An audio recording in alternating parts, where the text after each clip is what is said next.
back in the day, if we wanted to do multiple arrangements of songs, we'd just copy them and then, put something like normal after it and then go from there.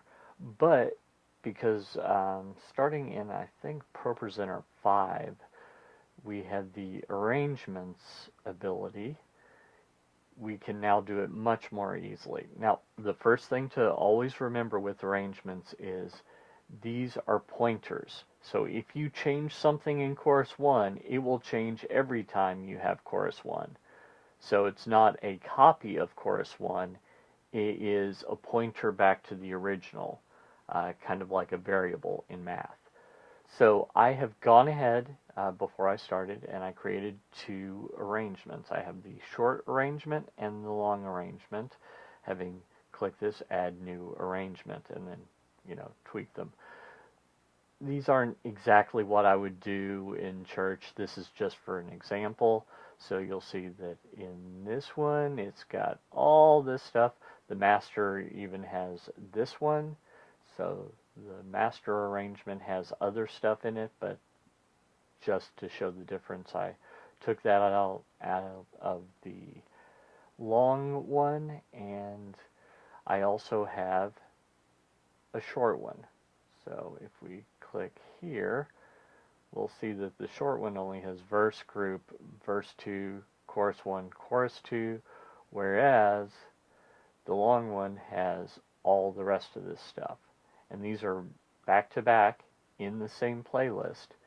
So basically what you want to do is add a unique version from the library.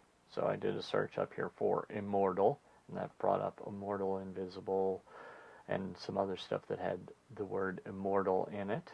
So I grabbed that, drug it down, and then I opened up the arrangements tool here, and I selected the appropriate arrangement that I wanted.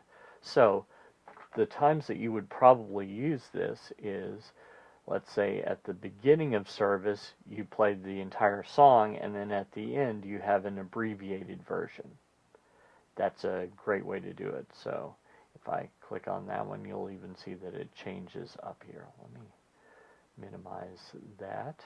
So that says long after it, and this one says short. You could also imagine that there's a situation where one worship leader likes to sing like forever, and then the other worship leader likes a much more abbreviated version. And maybe they're during the same church service, so you have two different versions that play just depending on when you play them. So that's how you would go about adding two different arrangements in the same service in ProPresenter 6.